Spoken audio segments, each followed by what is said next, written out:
If the mitzvah is really him, has always been him, and will always be him, why did he give it to us?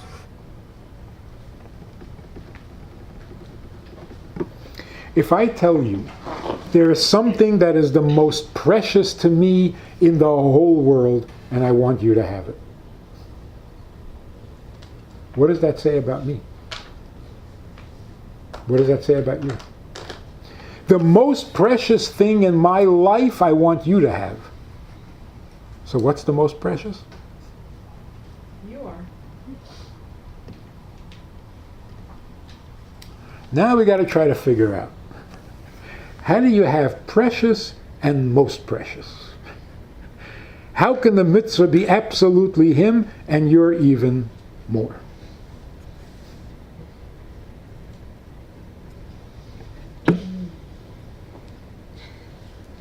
Don't know.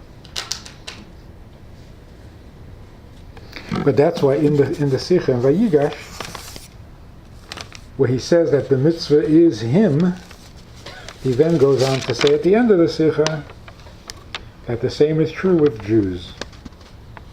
Jews are to him not a means to an end, but they are the end itself. So what's going to happen after Mashiach comes? After Tchias HaMesim, his pleasure that he gets just from the existence of a Jew,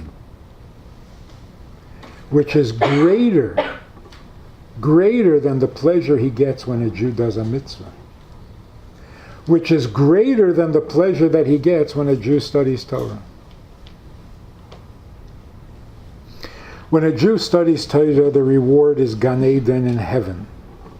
When a Jew does a mitzvah, the reward is coming back into a body and doing mitzvahs again in this world. Tchias HaMesim. After that, there's a third, highest, ultimate reward, and that is just having each other.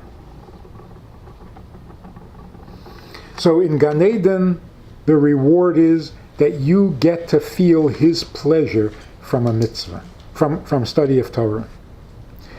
In Tchias HaMesim, you will get to feel the pleasure that he got from your mitzvah. Then, when the world has covered all of that and the world is perfect, then we will get to feel the pleasure that he gets just from us.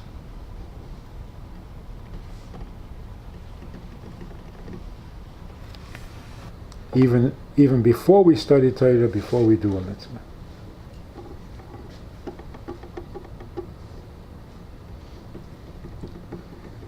And the mitzvahs are a means to an end. Why? Because the end is the bond, is just the pleasure of being together. No. There's a pleasure that he gets from a mitzvah which we have no way of until we get to Tchias HaMesim. There's the pleasure that he gets from the study of Torah which we cannot begin to imagine. We'll find out when we get to heaven. And then there's a pleasure, not one is to the other. There are three pleasures. But for most of our history, we thought that his greatest pleasure is the study of Torah. And that's why those who didn't study Torah were useless, they were shunned, they were rejected. Only the scholars are important, because they give him pleasure in their study of Torah. Then the Baal Shem Tov came along and said, that's nothing compared to the pleasure that he gets when a Jew does a mitzvah. And the more innocently you do the mitzvah, so the simple Jew is giving him more pleasure than the scholar.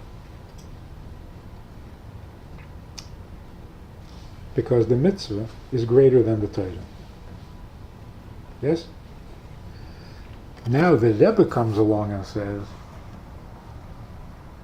that's all fine until Mashiach comes. But after Mashiach comes, we're going to find the real pleasure.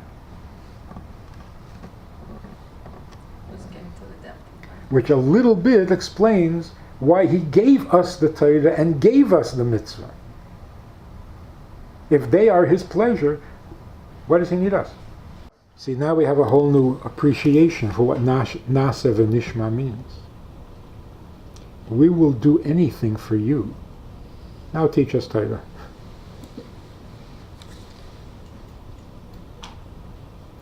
Not we will do anything the Torah says. No, we will do anything for you. What's a Torah?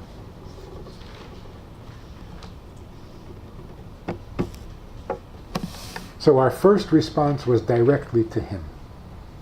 Yes. Now what's a mitzvah?